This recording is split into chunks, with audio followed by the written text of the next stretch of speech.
compartir unos momentitos hablando de algunos temas que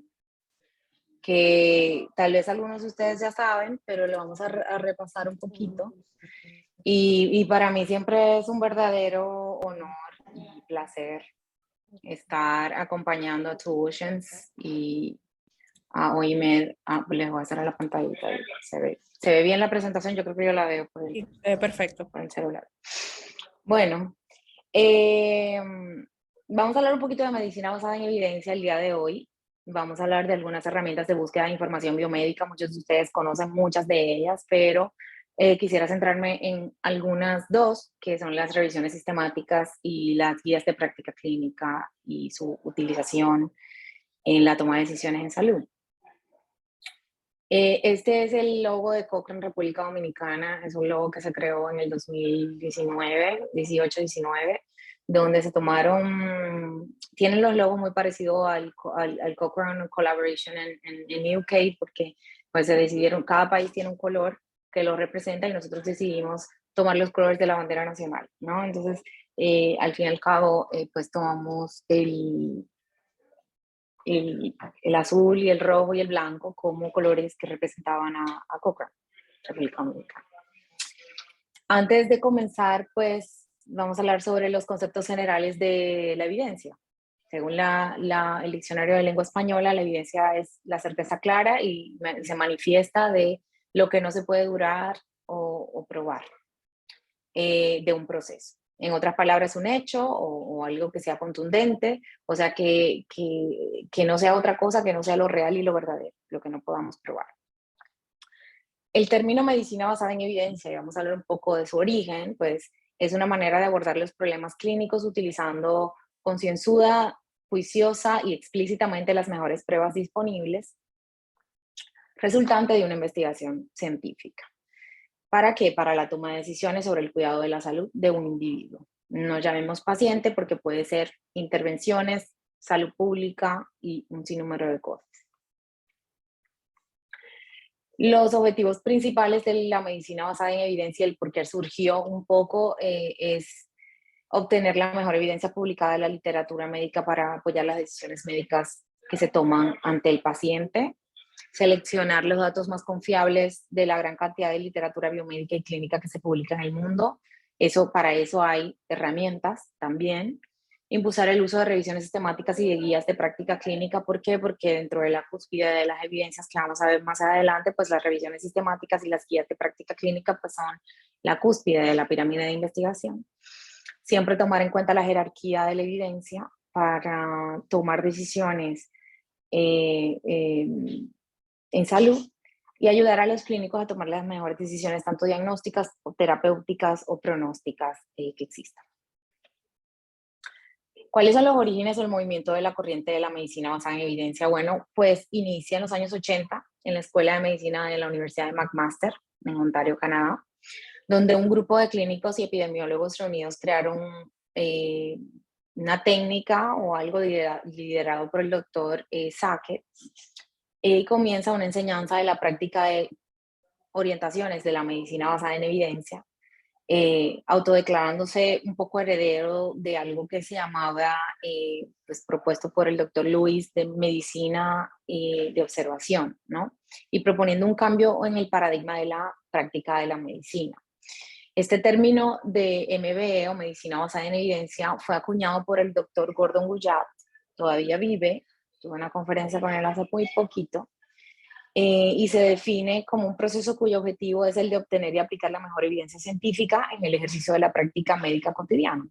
Para eso se requiere la utilización consensuada, juiciosa y explícita de las mejores evidencias, disponibles en la toma de decisiones para el cuidado sanitario de los pacientes. Como dije, la medicina basada en evidencia es un término que se le atribuye a muchas cosas, muchas herramientas que se han realizado a través de los años, pero fue el inicio de un grupo de médicos, muchos de ellos epidemiólogos y metodólogos de varios países del mundo que se agruparon entre sí y comenzaron a decir, bueno, hay mucha evidencia, ¿qué podemos hacer con ella? ¿Y cómo tomamos las mejores decisiones con esto que está publicado? Recordemos que antes no teníamos las revistas, los journals, donde tenemos publicaciones bueno, yo creo que cada segundo tenemos nueva información, sea de calidad o no, tenemos un mango de información y tenemos que hacer algo con esta información. Entonces, ese grupo de personas que tenía publicaciones serias en universidades, pues decidieron decir, pues vamos a ver cómo esto lo sistematizamos y también, pues, después de este origen nace un poco la sistematización de la evidencia a través de las revisiones sistemáticas. Ese es el doctor Gordon Guyatt. Yo le puse una foto bastante, está muy hermoso ahí. Está mucho más viejito ahora, pero es una persona que todavía da muchísimas presentaciones. Es un profesor muy distinguido de los departamentos de medicina interna, epidemiología y estadística todavía de McMaster. Sigue siendo el catedrático. Ha impulsado el concepto de medicina basada en evidencia y es editor del libro de guías de usuario para la literatura médica. Es una persona muy importante. Para mí fue un placer conocerlo un poco de lejos. Yo creo que todas las personas que, hablando de un grupo de investigadores que se formaron y han formado grupos grandes de evidencia científica y los que impulsaron incluso el grupo Cochrane en la parte de Iberoamérica y en la parte de la región, pues pasaron por McMaster, pasaron por él. Entonces, por eso es bueno conocerlo. Él, pues, Gordon Guyatt ha publicado más de 1000 artículos, revisado por pares, desde las principales revistas de investigación, Lancet, JAMA, PLOSMED, PubMed, pues un montón. Ha sido citado más de 75,000 veces, mucho más, y fue nombrado en el Salón de la Fama Médica de Canadá en el 2015. Es ciclista de montaña y partidario del nuevo Partido Demócrata de Canadá, pero es una persona, como le digo, que ya va avanzado de edad, pero se mantiene muy activo. No podemos tampoco, pues, hablar de medicina basada en evidencia sin hablar del estadounidense David Sackett, igual formado en McMaster o está en McMaster, y enfatizó la importancia de la epidemiología y el conocimiento estadístico. Y evidentemente yo no me puedo quedar sin hablar de uno de los impulsores en el Reino Unido de la medicina basada en evidencia, que es el doctor Archie Cochrane, quien murió preocupado por la falta de trabajos controlados sobre la práctica médica. Impulsó un grupo de investigadores de la Universidad de Oxford, entre otros como Ian Chalmers, y hacia la elaboración de una base de datos que recogiera revisiones sistemáticas y trabajos controlados y randomizados. Y ahí nace la colaboración Cochrane, de la que yo, pues, estoy muy orgullosa de ser parte. La medicina basada en evidencia no es un concepto solamente, como dije, constituye varias estrategias de trabajo, objetivos fundamentales de perfeccionamiento de esta actividad siguen surgiendo a través de los años. Es por esto que se ha integrado en muchos programas de ustedes, pues en la universidad lo dan, es una materia, se han integrado en posgrados, en especializaciones, grupos de investigación formados en medicina basada en evidencia, porque hay un sinnúmero de ya estrategias, hay un sinnúmero de herramientas que se han estandarizado para nosotros poder seguir hablando de la mejor toma de decisión en salud basada en la mejor evidencia posible, ¿no? La medicina basada en evidencia se forma en 5 ideas fundamentales. Primero, las decisiones clínicas deben basarse en la mejor evidencia científica disponible. 2, el problema clínico debe determinar el tipo de evidencia que se busca. 3, para identificar la mejor evidencia deben de usarse criterios epidemiológicos y bioestadísticos. De estos criterios no nos vamos a detener ahora porque son varios, como digo, esto puede dividirse en varios bloques de muchas enseñanzas. Las conclusiones que se obtengan del análisis de la evidencia serían o serán útiles solo si se aplica a los pacientes o para las decisiones del cuidado en salud o toma de decisiones de salud pública. Y la idea central de la evidencia, finalmente su práctica debe ser constantemente evaluada. A veces tomamos una intervención hablando de COVID, no sé si bueno, creo que el doctor Pérez no está, pero hablando de COVID, hablamos muchísimo de las primeras intervenciones que realizamos en el inicio de la pandemia versus las intervenciones que fueron reevaluadas después de ver a los pacientes tomando pues, cursos durante las intervenciones en salud. Entonces, evidentemente la medicina basada en evidencia toma lo mejor que hay en el momento para tomar la decisión en el momento, pero tiene que seguir siendo reevaluada porque la medicina cambia, los estadios cambian y definitivamente pues el tiempo nos va dando la razón de cuál es el curso mejor a tomar. Por eso la medicina basada en evidencia pues es muy constante, debe seguir sistemáticamente. ¿Qué comenzamos a ver en el paradigma de la toma de decisión informada en evidencia? Primero vimos la ciencia básica, la investigación clínica y falta una serie. El modelo biomédico de ensayos clínicos aleatorizados, de ensayos de investigaciones primarias, pues formó o alimentó el modelo de la medicina basada en evidencia que sintetizó la evidencia. La síntesis de la evidencia fue vital en el modelo de medicina basada en evidencia, tomando revisiones sistemáticas, tomando revisiones narrativas, tomando revisiones rápidas para la toma de decisiones de salud. Esto nos llevaba a estos instrumentos que vamos a ver después, que son las guías de práctica clínica. Los guidelines o guías de práctica clínica, pues son, o deberían, si son metodológicamente, están hechas bien, pues son la cúspide de la pirámide de investigación porque recoge revisiones sistemáticas con preguntas pico o preguntas de investigación. ¿Para qué? Son hechas no solamente para las decisiones clínicas, sino para la parte de decisiones políticas. ¿Para qué se hacen estos documentos o para qué sirve el modelo de medicina basada en evidencia? No solamente mejora la práctica médica, mejora la práctica clínica, estamos hablando de intervenciones con pacientes, sino que nos permite crear en países mayor cantidad de cobertura, planes de beneficios de costos, mayor acceso al final para los pacientes y generar prioridades. ¿Cuáles son las prioridades en países de las que debemos apostar para en salud pública entonces tomar las mejores decisiones posibles? En última, pues siempre mejorar en la calidad de la atención y los desenlaces en salud.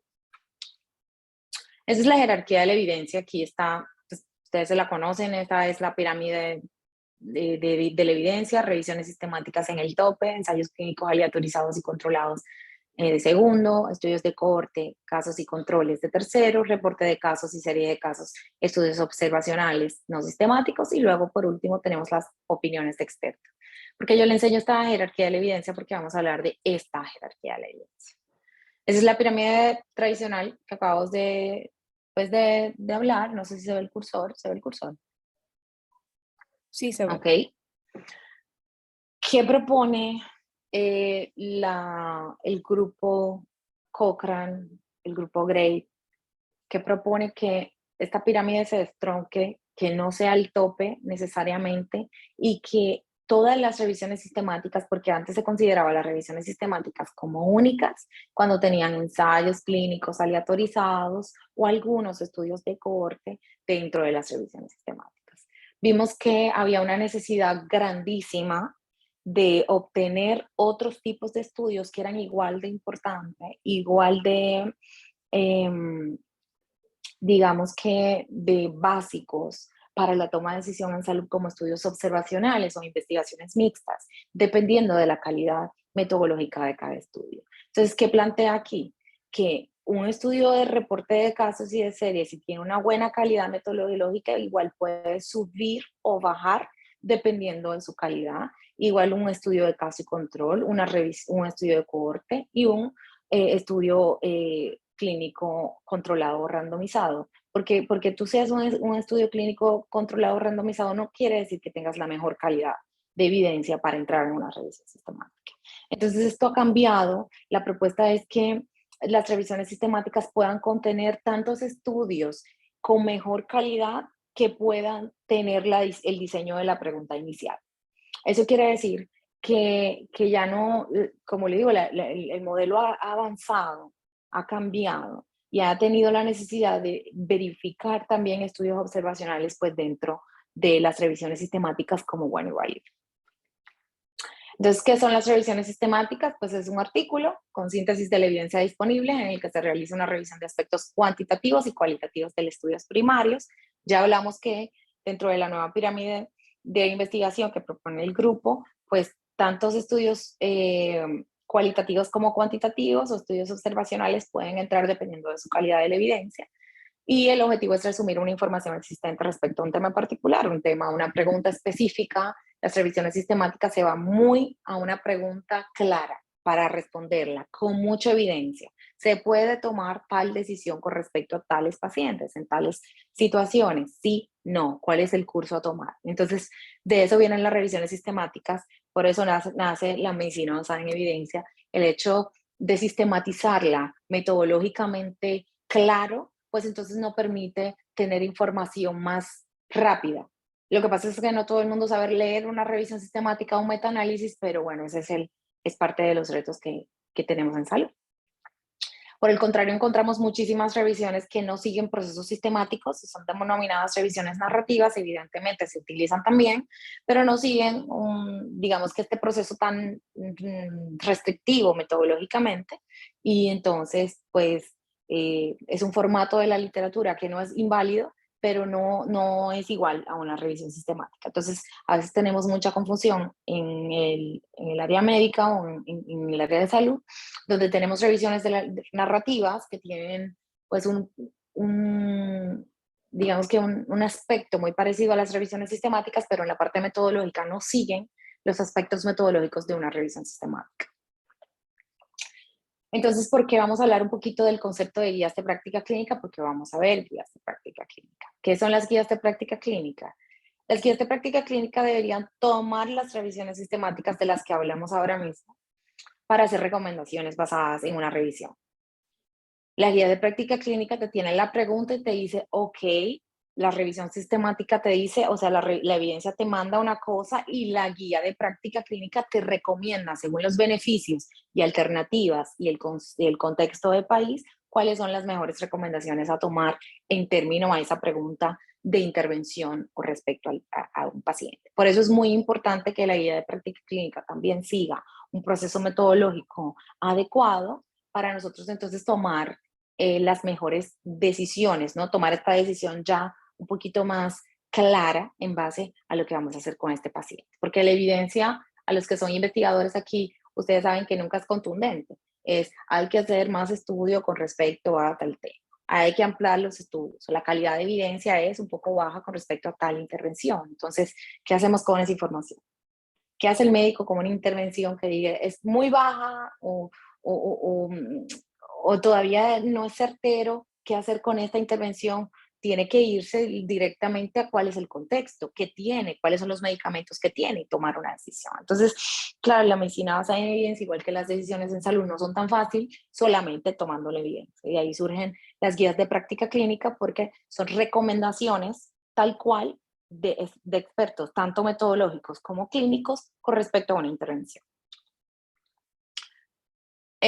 Aquí, bueno, hablamos de las 6 fases o etapas que pasan las revisiones, las medicina basada en evidencia, formulación del interrogante, para un punto de partida del problema clínico, igual las revisiones sistemáticas, búsqueda de las mejores evidencias posibles para la toma de decisión, valoración crítica de la validez y relevancia de las evidencias encontradas. Para eso dije que hay muchísimas herramientas, muchísimas herramientas de control, muchas herramientas de calidad de la evidencia, tanto de revisiones sistemáticas como de ensayos clínicos aleatorizados, como de ensayos observacionales, como de guías de práctica clínica.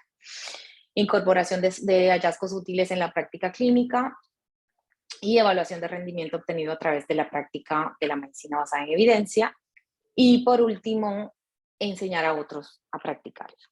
Nosotros no podemos quedarnos en, yo sé mucho de medicina basada en evidencia o yo sé mucho de revisiones sistemáticas, pero ¿qué hacemos nosotros si no le enseñamos a los otros, a los demás, a tomar decisiones con la información que tenemos? La información está ahí, estamos en la era de, yo creo que la mayor información, no necesariamente el conocimiento, pero la mayor información que podemos manejar y muchas de las personas no podemos tomar las mejores decisiones por la información que hay. Es muy fácil tomar información, incluso en la vida, y agarrar la primera información que te dan y tú no analizar esa información y tomar la mejor decisión posible. No es tan fácil tampoco. Tú decir, voy a tomar una decisión en mi vida con respecto a qué voy a estudiar, o qué voy a hacer con tal tema. Tú tomas toda la información que puedes, pero al fin y al cabo tienes que saber cuál es tu contexto, cuál es tu realidad y cuáles podrían ser los outcomes, digamos, los resultados posibles de esta decisión según la información que tienes. En medicina la información puede ser buena, de buena calidad, de mala calidad, de mediana calidad, pero también quien la toma, la decisión, pues está muy llevado a su contexto. Entonces la medicina basada en evidencia debe de transformar un poco la idea del clínico, del político, del investigador a tomar la mejor decisión según la evidencia, siendo lo más objetivo posible. Una pregunta de intervención, tanto en medicina basada en evidencia o una revisión sistemática, pues se deriva de los siguientes componentes. Una pregunta tipo PICO, en español y en inglés es casi lo mismo. PECO también se utiliza en español y describe población, intervención, comparación o outcomes o resultados posibles. Usted podría considerar variaciones según la revisión sistemática o según la pregunta de un ensayo clínico aleatorizado o una guía de práctica clínica. Pero esto es importantísimo porque si una pregunta clínica no contiene estos acápites es más difícil encontrar respuesta clínica con respecto al tema, claramente, ¿no? Esto es un ejemplo un poco de qué deberíamos buscar en cada uno de estos acápites. En población, una definición que permite identificar claramente la población de interés. Se debe de considerar cómo se diagnostica, el tipo de población, el lugar donde está esta población, cualquier limitación que debería tener una clara racionalidad con respecto a esta población. Como alternativa, considero un análisis de subgrupos, por ejemplo, si es mujeres de 18 a 35 años, si hay un análisis de subgrupo en la población que estén buscando, pues que no estén embarazadas o que estén embarazadas o mujeres con tales características. Entonces todo depende de cuál va a ser la aproximación poblacional que vas pues, a buscar. Intervención, si es una intervención clínica, siempre buscar dosis, frecuencia de la dosis, administración, frecuencia de duración, equipo requerido para ese tipo de intervención, personal que la administra, entrenamiento, cualificación, sitio, contexto, solo o en combinación con otros medicamentos y cualquier limitación que debe tener clara lógica, como la primera. Como alternativa, explore opciones siempre para análisis de subgrupo de intervenciones también. En la parte de comparación, yo creo que toda intervención debería tener una comparación, aunque sea con nada. En salud hay veces que es mejor tomar esto o no hacer nada. Es mejor una intervención farmacológica que una no farmacológica. Y esto es una comparación bastante válida. Entonces la comparación siempre tiene que ir, obviamente, en pro o en comparar con la intervención. No vamos a comparar paredes con aguas. Y para buscar los mejores resultados o a lo que se le llama outcomes en pico. Los outcomes se deben de identificar para los pacientes clínicos y formuladores de políticas, deben incluir eventos adversos relevantes a diferentes poblaciones, se deben de considerar puntos en el tiempo que sean claves, considerar resultados usados por revisiones de tópicos relacionados con los temas y los resultados deben ser incluidos a pesar de que se encuentren o no se encuentren los datos. Aquí está un ejemplo de una pregunta pico bastante común. ¿Es más eficaz el lavado de manos con soluciones hidroalcohólicas? Sabiendo que esta es la intervención, soluciones hidroalcohólicas para el lavado de manos, con el lavado de manos con jabón antiséptico. ¿Para qué? Para reducir la infección cruzada en pacientes hospitalizados, que son la población. Entonces, haciendo una pregunta sumamente simple, podemos encontrar resultados muy claros con respecto a dos intervenciones y una comparación. ¿Cuál es el outcome? Reducir infecciones cruzadas en pacientes hospitalizados. Entonces, ¿qué hacemos con ellos? O le ponemos soluciones hidroalcohólicas o le lavamos la mano con jabón antiséptico. ¿Cuáles de las mejores de estas dos intervenciones pues tiene mejor resultado? Con este tipo de pregunta, pues tenemos muy claro pues un poquito de cómo hacer una pregunta para una revisión sistemática que podemos encontrar igual. ¿Dónde podemos encontrar revisiones sistemáticas y guías de práctica clínica y pues todo lo demás? Ay, un momentito, déjame parar porque creo, a ver.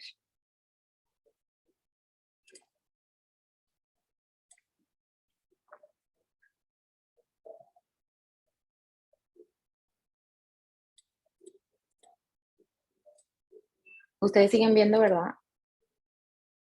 A ver, Ahora no. no, ok. Ahora aquí, perdón, es que ahora voy acá. Es que estaba acá.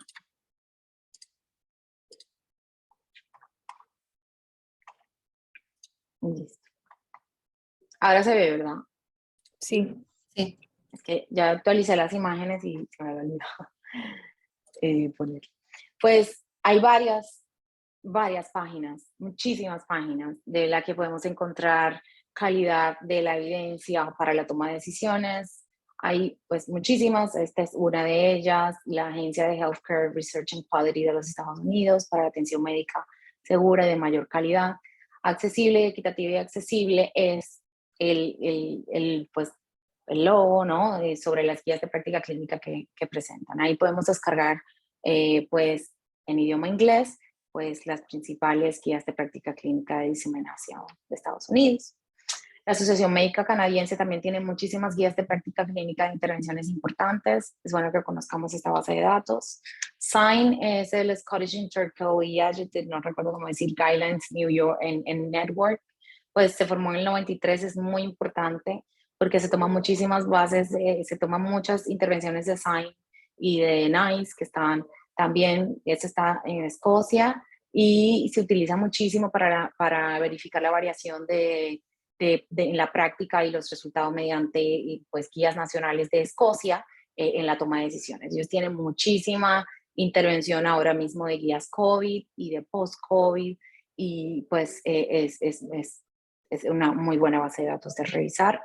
Igual NICE, el National Institute for Health and Care Excellence, igual del Reino Unido, NICE contiene tanto ensayos clínicos como guías de práctica clínicas de británicas que evidentemente son muy buenas porque tienen rigor científico, pero tenemos siempre que verificar todas las evidencias dependiendo del contexto que estamos pues haciendo la pregunta de investigación. Si es para República Dominicana, para la región de las Américas, va a ser una intervención global, pues entonces sabemos cuál es el tipo de evidencia según nuestro objetivo, ¿verdad? Que debemos de buscar que se adapte mejor. Pero son intervenciones muy buenas. Igual en español está guía de salud en España, están tanto las colecciones de guías de práctica clínica española como la parte metodológica de la guía de práctica clínica. Es una muy buena página, tienen muchas intervenciones como resumidas, que también están muy bien, y el grupo de guía salud se alimenta mucho del grupo Cochrane y revisiones sistemáticas Cochrane de la red iberoamericana. El Ministerio de Salud de Nueva Zelanda también tiene muchísimas guías de práctica clínica, pues excelente. Y TRIP tiene es una base de datos que tiene una pues importantísima pues intervención para buscar no solamente guías de práctica clínica, sino intervenciones de ensayos clínicos aleatorizados por preguntas. Tú colocas la población, la intervención, la comparación y el outcome, como vimos anteriormente, y entonces podemos hacer una búsqueda mucho más llevada mucho más clara, mucho más sintética de lo que estamos buscando. Te salen los operadores booleanos, te sale todo, y cómo podemos buscar en esta base de datos, pues es fantástico. A mí me encanta utilizar TRIP también. LILACS, pues todos conocemos la base de datos LILACS y el Sevier. NIH y bueno, PubMed de base, Cielo, EBSCO, y aquí me quiero detener porque quiero pues enseñárselo en una página del internet. Epistemónicos es una de las mayores bases de datos de evidencia en salud. Nació en Chile, tiene más de 100.000 revisiones sistemáticas, creo que ahora mismo tiene muchísimos más de 100.000, tiene muchísimos estudios individualizados, es de utilidad para usuarios que no hablan inglés necesariamente, es muy buena, es una base de datos que nace de un grupo de Cochrane también. Gabriel Rada es uno de los iniciadores de esta base de datos epistemónicos, es ingeniero y tiene la Fundación Epistemónico en Chile y es muy buena. Cochrane y el grupo GRAPE, que vamos a hablar un poco de esto, pues ha asumido epistemónicos como uno de esos aliados porque Cochrane tiene unas características de publicaciones muy rigurosas. dicen que las personas que publican una revisión de sistemáticas Cochrane tienen un superpoder, pues te ponen unos t-shirts que dicen "My superpower is a Cochrane Review", y claro, porque son muy difíciles, muy complicadas, pero Epistemónico nos ha abierto mucho las puertas a todas las revisiones sistemáticas, y el compuesto de muchas revisiones sistemáticas, o por lo menos las que están abiertas también, las que no están abiertas, disculpen, pues presentar los abstracts, y ha ayudado muchísimo a la toma de decisiones en salud. En la pandemia se abrió el grupo LOF, alimentado por muchos grupos de investigación, y la plataforma LOF recoge muchas intervenciones COVID por preguntas PICO, tantos evidencias COVID como noticias de evidencia por preguntas PICO. Te sale cuántos estudios primarios no randomizados están respecto a esta pregunta, te lleva hacia la página que está publicada, y es una herramienta que ha sido muy, muy buena para los tiempos de investigación COVID. El aspecto del LOF se los voy a tratar de enseñar ahora, a ver si ve.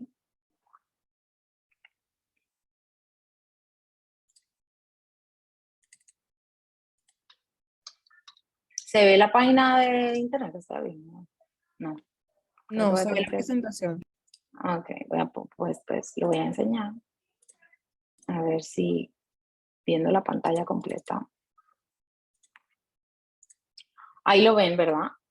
Es epistemónicos.org y es muy fácil. Es una página, una base de datos muy, muy fácil, y simplemente escribir la intervención que tú quieras, pues te busca, y aquí arriba te da la opción de salir con COVID Evidence y te manda hacia LOF.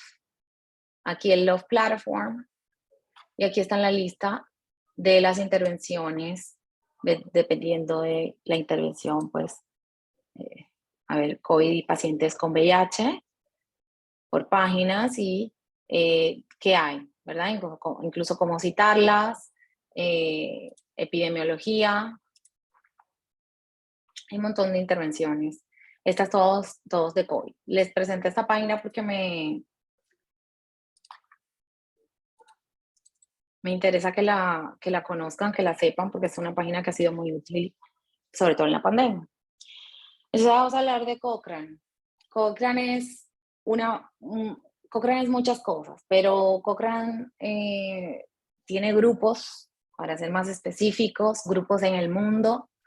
Estos grupos rigen revisiones sistemáticas. Los grupos están divididos por especialización. Por ejemplo, en el Reino Unido está salud mental, está atención materna. En Brasil hay otro grupo, y hay otros grupos Cochrane que hablan un poco más de difusión, traducción, y tienen otras características, porque hay grupos grandes y hay grupos nacionales, y hay grupos asociados y afiliados, y cada quien tiene una característica dependiendo del contexto de qué puede dar en representación de Cochrane, ¿no? De la comunidad. La base de datos Cochrane tiene, pues aquí la Cochrane Library, y la Cochrane Library tiene un montón de assets que pues vamos a ver. Y esta es la página de Cochrane República Dominicana que hicimos en el 2019, está un poco descuidada, pero la vamos a volver a retomar.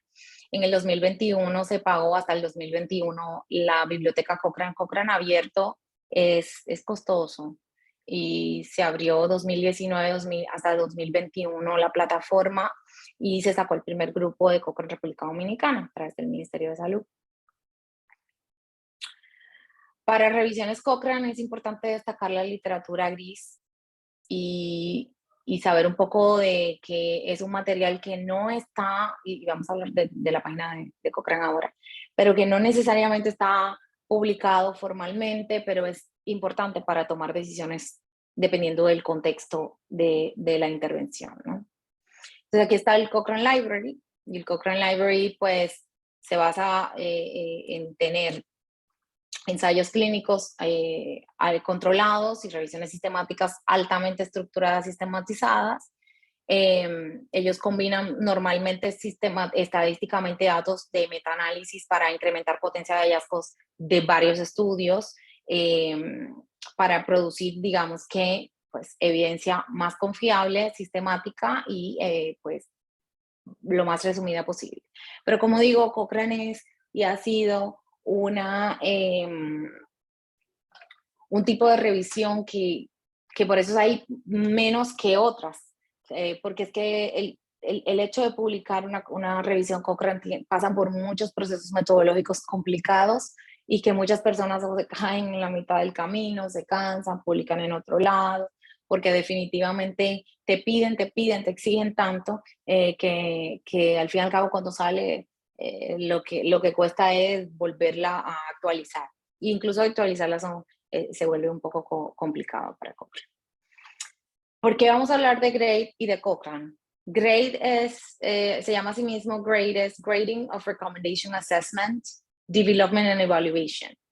GRADE es un grupo que también nace de la medicina basada en evidencia, también inició entre los grados de McMaster en Ontario, y GRADE es una metodología para adaptación, elaboración de guías de práctica clínica y otras herramientas como revisiones sistemáticas. Cochrane y muchas revisiones sistemáticas y algunos estudios clínicos randomizados han utilizado la metodología GRADE, la están adaptando, dan cursos de metodología GRADE, porque ha sido una salvación para la parte metodológica y llevar la práctica a algo más realista. GRADE es importante porque involucra mucho. Usuarios de las guías de práctica clínica necesitan saber, por ejemplo, cómo sentirse confiado con las recomendaciones. Igual cuando tú lees una revisión sistemática, vas a ver ahora unas cositas que yo te voy a mostrar y a veces no las entiendes. Entonces, en las revisiones sistemáticas, al ser a veces difícil de leer para el personal médico, pues ha surgido adaptarse a esta metodología para llegar un poquito más simple, sin descuidar la parte metodológica. La metodología GRADE es una metodología sistemática y transparente, evalúa la evidencia y emite recomendaciones, igual para las guías de práctica clínica sirve bastante, reduce errores y mejora la comunicación, tiene un amplio rango de intervenciones y escenarios clínicos y se supone que es una metodología simple de amplia aceptación.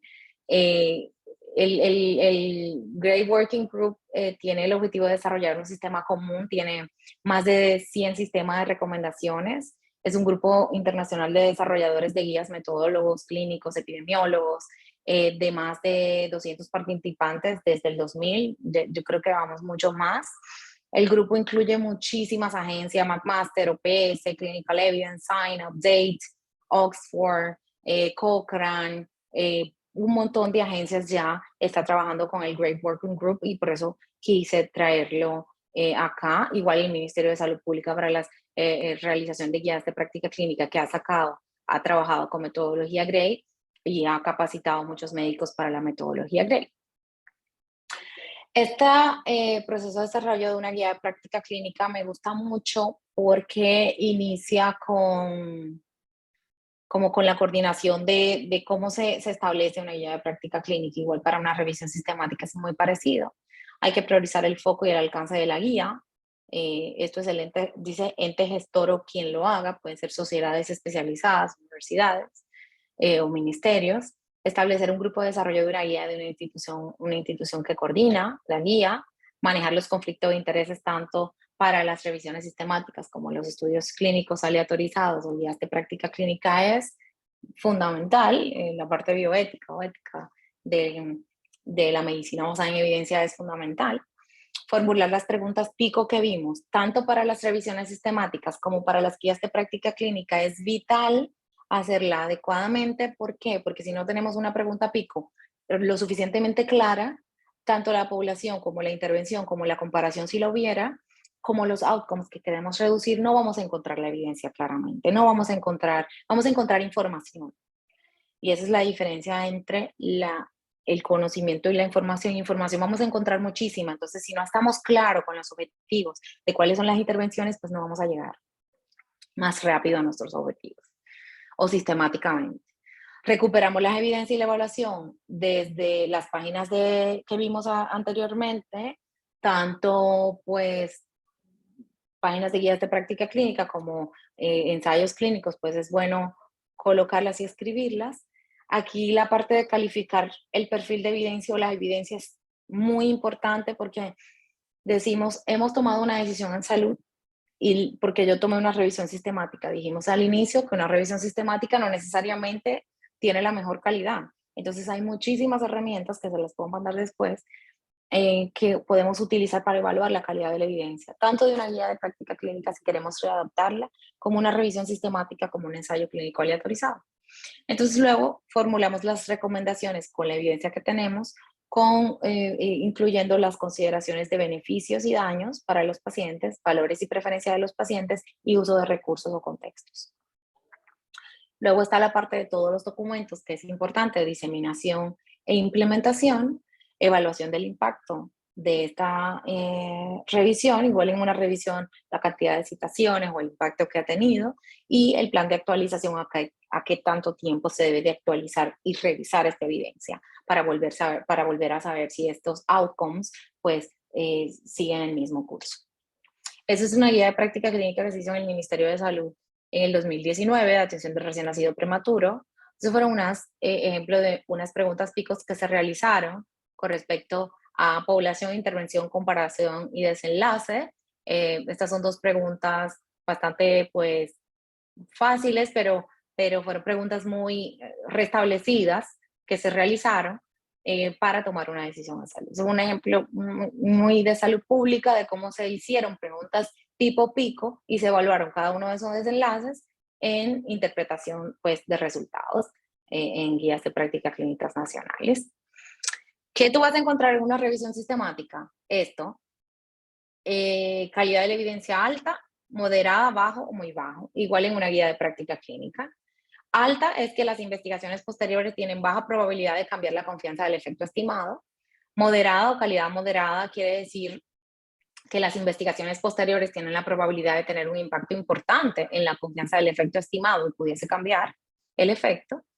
Baja es que las investigaciones posteriores tienen una alta probabilidad de tener un impacto importante en el efecto estimado y es probable que cambien el estimado. Y muy baja es que se tiene muy poca confianza en el efecto estimado, o sea que cualquier estimación del efecto es muy improbable. Puede ir de un lado o al otro lado. Igual aquí está en cómo se trabaja a nivel de las guías de práctica clínicas nacionales o internacionales. Esta yo creo que fue adaptada en Panamá también. Califica la calidad de evidencia acá y cómo lo hacemos en GRADE. Alta, muy poco probable que nuevos estudios cambien la confianza que se tiene en el resultado. ¿Y qué hacen los clínicos con esto? Toman decisiones dependiendo del efecto. Entonces, ¿qué se hace con esto? Hay una recomendación clara ya en una guía de práctica clínica y entonces los clínicos o el grupo desarrollador, el grupo de investigadores dice o escribe las recomendaciones en las guías de práctica clínica bastante lo más claro posible para que el clínico nada más la tenga que leer. Se recomienda fuerte a favor, se recomienda hacer algo, es cuando tenemos clara consecuencia deseable, claramente sobrepasan las consecuencias indeseables en una intervención clínica. Cuando una recomendación es débil o condicional, se escribe de esta forma, se sugiere hacerlo, quiere decir que las consecuencias deseables probablemente sobrepasan las consecuencias indeseables para el paciente. Cuando una recomendación es débil en contra, se escribe así, se sugiere no hacerlo. Todo lo condicional se escribe, se sugiere, y todo lo fuerte, a favor o en contra, se escribe, se recomienda, para que la gente entienda que la recomendación es que no se haga. Aquí está mal, lo puse, pero se recomienda no hacerlo. Las consecuencias indeseables probablemente sobrepasan las consecuencias deseables y se recomienda que no se haga.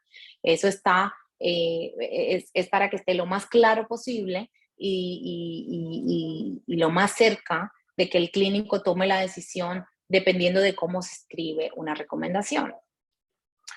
En una guía de práctica clínica tienen pues implicaciones para pacientes, que los pacientes pueden leer la evidencia y tiene implicaciones, una recomendación fuerte o una recomendación condicional. Para los médicos, ¿cuál es la implicación que tiene? Para los elaboradores de políticas, ¿cuál es la implicación que tiene? Porque a veces tomamos decisiones, tanto en la parte clínica o en la parte de elaboración de una política pública y no tenemos la evidencia que nos lleva a tomar la mejor decisión. Si la tenemos, pues entonces, y está escrita en una guía de práctica clínica, ¿qué significa para un tomador de política que un medicamento, por ejemplo, tenga alta evidencia y que el medicamento que se esté utilizando en el país tenga ya muy, muy baja evidencia de los beneficios versus los riesgos que tiene para un paciente? Entonces, eso facilita un poco en cada uno de los bloques la toma de decisiones. Esto es una tabla, GRADE. Eso yo no se los voy a explicar hoy porque, pues, lo más rápido es que aquí está la pregunta pico, esta es la revisión sistemática que se utilizó y eso es una tablita de GRADE. Esto es una tabla que por desenlace o outcome de la pregunta pico, pues entra cada ensayo de metaanálisis, te elabora la tabla GRADE, cuánto de los efectos relativos y absolutos tiene cada uno de los desenlaces y automáticamente te da la certeza de la evidencia por desenlace. Si tú quieres saber cuál es la mortalidad neonatal relacionada a esa pregunta, el desenlace es que la calidad de la evidencia es muy baja de la que tenemos en ese metaanálisis y con necesidad de intubación orotraqueal con respecto a esta pregunta de oxígeno suplementario en recién nacido prematuro, la calidad de la evidencia es baja. Para los tomadores de políticas y los clínicos hay veces que no tenemos evidencia muy clara. Si el tal doctor Eddie Pérez por ahí puede decir que no es tan fácil tomar evidencia cuando uno está en una crisis sanitaria, elaborarla o tomar una decisión en torno a esto. Pero igual el recién nacido prematuro es muy difícil encontrar evidencia de alta calidad porque son recién nacidos prematuros. O sea, no podemos tener mucha evidencia de recién nacidos prematuros que sean de muy alta calidad porque no tenemos grupos controles así tan fáciles de monitorear. Normalmente ese tipo de evidencia es muy baja o baja, pero hay que tomar decisiones según el aspecto clínico o la experiencia clínica. Y por eso GRADE es tan importante, porque toma la evidencia, la parte del expertise clínico, el expertise metodológico y los pacientes, el valor y las preferencias de los pacientes, cómo se siente el paciente o los familiares que rodean una intervención. Aquí está la página del GRADE Pro, o de donde sale la tablita, donde se hizo esta tabla. Yo creo que esta tabla sí la hice ahí en GRADE Pro. Ahí está la página de internet de cómo entrar a GRADE Pro. No me quiero detener, es muy fácil. Así se ve una guía de práctica clínica con pues las intervenciones resumidas con tablas. Aquí se ve ya la recomendación hecha, dependiendo de la intervención, o sea, después de pasar por todo esto, cómo se resume la evidencia para que el clínico realmente la vea. Mira acá, una recomendación, cómo se escribe y cuáles son las consideraciones que hay. Y por último, quería enseñarles pues algo de Cochrane. Iberoamérica tiene unas preguntas, o muchas preguntas que se hacen dependiendo de intervenciones por grupos. Está en la página de Cochrane, tanto Iberoamérica como Cochrane normal, la tradicional, la del Reino Unido. Y por ejemplo, aquí está bastante resumido. ¿Es eficaz el uso del láser para tratar la hipersensibilidad dentaria? Pues aquí la respuesta resumida, los mensajes claves, la revisión Cochrane en qué se basa, de qué fecha y de cuándo se actualiza esta revisión sistemática, los elementos de la pregunta de investigación pico, volvemos al pico, y aquí vuelve GRADE, mírenlo acá, para que ustedes vean cómo GRADE está ya ahora mismo, tanto en revisiones sistemáticas como en guías de práctica clínica o en lo que llamamos revisiones rápidas de la evidencia para la toma de decisiones en salud. Aquí hay otra de beneficios beneficios y perjudiciales de las plantillas ortopédicas para tratar los pies planos en niños. Esta es, creo que de febrero del 2022, hay una creo que por mes. Y como reflexión final, pues nada, la medicina basada en evidencia no puede responder a cómo debemos atender a los pacientes, sino que se tiene que utilizar como una herramienta de proceso de toma de decisiones. Esperar más que eso pudiera poner en peligro la relación médico-paciente como el juicio clínico propio. Tiene dos principios, que es la evidencia sola no es nunca suficiente para tomar decisión clínica, por eso GRADE viene de muchísima ayuda últimamente, porque no solamente la evidencia ni la calidad de la evidencia, sino el involucramiento del clínico, de los expertos en todas las áreas en la toma de decisión en salud. Y la medicina basada en evidencia le otorga jerarquía a la evidencia para guiar decisiones en salud, no para tomarlas finalmente. Muchas gracias. Yo creo que no me pasé del tiempo. Si tienen alguna pregunta, no sé si tengo un minuto.